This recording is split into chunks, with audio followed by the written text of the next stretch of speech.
Bienvenidos a esta clase de herramientas de modelamiento UML. Mi nombre es Gabriel Flores Rosas y hoy vamos a estudiar el diagrama de clases. En nuestro estudio de diagrama de clases vamos a tratar elementos tales como su definición, los elementos propiamente tal, la clase y dentro de la clase qué es la tabla, qué son los atributos, qué son los métodos. Además vamos a estudiar las relaciones como por ejemplo de herencia, composición, agregación, asociación y uso. Entonces comencemos con nuestros diagramas de clases.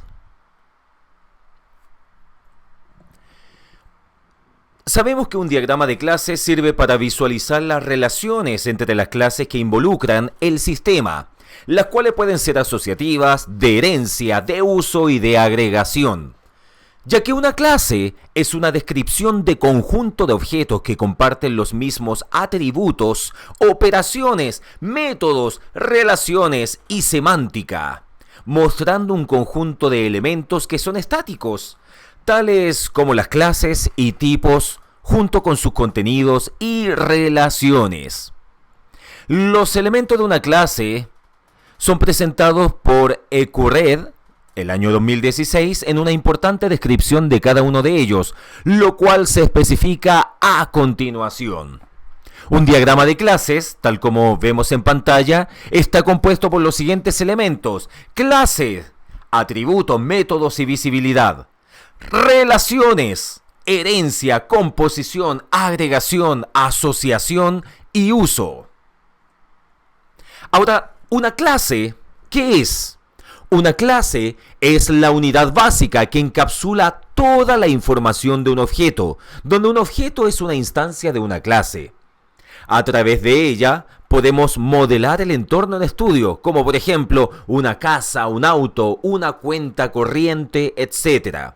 Tal como vemos en la pantalla, las clases se representan por rectángulos que muestran el nombre de la clase y opcionalmente el nombre de las operaciones y atributos. Los compartimientos se usan para dividir el nombre de la clase, atributos y operaciones. Adicionalmente, las restricciones, valores iniciales y parámetros se pueden asignar a las clases. Entonces aquí vemos tres elementos: la cabecera, la parte estática y la parte dinámica. La cabecera es la parte donde está el nombre de la clase. La parte estática, a continuación, es aquella que no cambia y se mantiene cuando se usa una clase. Y finalmente, la parte dinámica es aquella que va cambiando en el tiempo y cuando los procesos utilizan la clase. Entonces a continuación vemos un ejemplo de diagrama de clases y aquí se pueden apreciar los siguientes elementos, como por ejemplo, existe una gran clase que se llama biblioteca y está en la parte superior del diagrama. Y este tiene asociado a dos métodos que se llaman cargar materiales y cargar persona.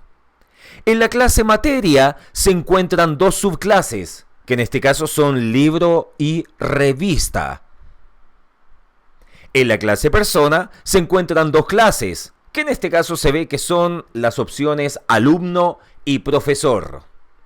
La clase préstamo aparece como consecuencia de la relación de las clases material y persona. La tabla. Una tabla es una clase estereotipada. Esto se dibuja con un pequeño icono de la tabla en la esquina superior derecha. Los atributos de la tabla son columnas estereotipadas. La mayoría de las tablas tendrán una clave primaria, siendo uno o más campos los que forman una combinación única usada para acceder a la tabla, más una operación de clave primaria que es PK. PK significa primary key, clave primaria estereotipada. Algunas tablas tendrán una o más claves foráneas, siendo uno o más campos que juntos trazan a una clave foránea en una tabla relacionada, más una operación de clave foránea que es FK estereotipada. Respecto a los atributos, estos atributos o características de una clase pueden ser de tres tipos: los que definen el grado de comunicación y visibilidad de ellos con el entorno. Tal como vemos en la pantalla, tenemos estos tres atributos, que son los siguientes. Número 1, public, con un signo más. Indica que el atributo será visible tanto dentro como fuera de la clase, es decir, es accesible desde todos lados.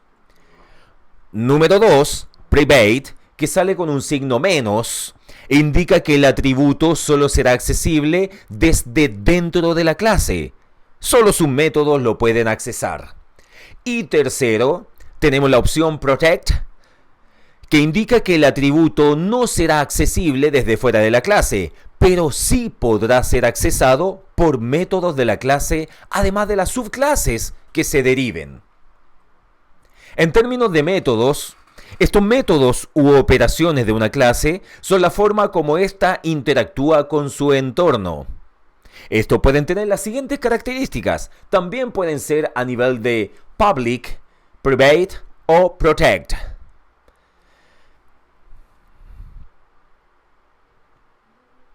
Lo cual se puede visualizar también en la tabla inferior. Aquí tenemos, por ejemplo, a la persona, a la clase, tenemos a sus atributos y además tenemos a sus métodos.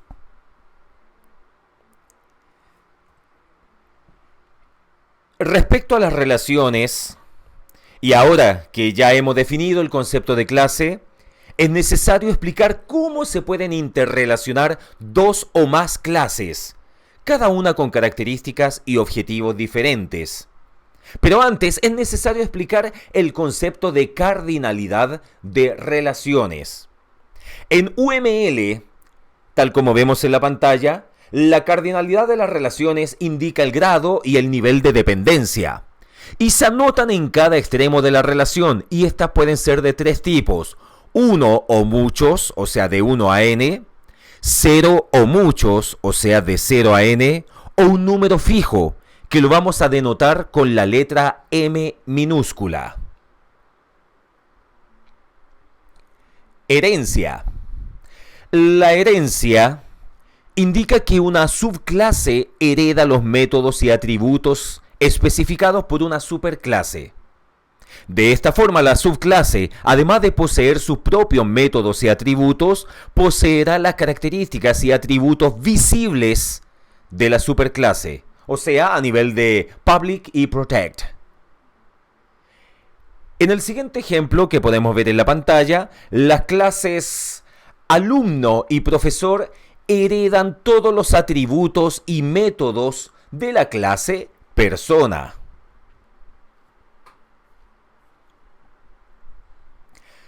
Composición. La composición es una forma fuerte de composición donde la vida de la clase contenida debe coincidir con la vida de la clase contenedor. No pueden ser compartidos por varios objetos compuestos. La supresión del objeto compuesto conlleva la supresión de los componentes. El símbolo de composición es un diamante, tal como lo vemos aquí en la pantalla, colocado en el extremo en el que está la clase que representa el todo, que es el compuesto. Entonces, si vemos el diagrama de la pantalla, se puede apreciar que la empresa, en la parte superior, está compuesta por 1 o n empleados, o sea, 1 punto asterisco, y que un empleado puede pertenecer a una empresa. Agregación. La agregación es un tipo de asociación que indica que una clase es parte de otra clase, o sea, hay una composición débil. Los componentes pueden ser compartidos por varios compuestos de la misma asociación de agregación o de varias asociaciones de agregación distintas. La destrucción del compuesto no conlleva la destrucción de los componentes. Habitualmente se da con mayor frecuencia que la composición. La agregación se representa en UML mediante un diamante de color blanco colocado en el extremo en el que está la clase que representa el todo. Tal como vemos en la pantalla, para modelar objetos complejos no es suficiente con los tipos de datos básicos que proveen los lenguajes. Y para ello tenemos tres elementos: los enteros, reales y secuencias de caracteres, que esto es cuando se requiere componer objetos que son instancias de clases definidas por el desarrollador de la aplicación. Y tenemos dos posibilidades: por valor, que es un tipo de relación estática en donde el tiempo de vida del objeto incluido está condicionado por el tiempo de vida del que lo incluye. Este tipo de relación es comúnmente llamada composición. El objeto base se construye a partir del objeto incluido, es decir, es parte y todo. Y además tenemos por referencia, aquí en el extremo inferior de la pantalla, que es un tipo de relación dinámica en donde el tiempo de vida del objeto incluido es independiente del que lo incluye. Este tipo de relación es comúnmente llamada agregación, o sea que el objeto base utiliza al incluido para su funcionamiento. En el siguiente ejemplo, el contacto pertenece a la agenda, tal como podemos observar en la pantalla. Sin embargo, es una clase distinta. Asociación. La relación entre clases, conocida como asociación, permite asociar objetos que colaboran entre sí. Cabe destacar que no es una relación fuerte, es decir, el tiempo de vida de un objeto no depende del otro. En este ejemplo que vemos en pantalla, la clase mesa y la clase silla están vinculadas por el uso que se les da.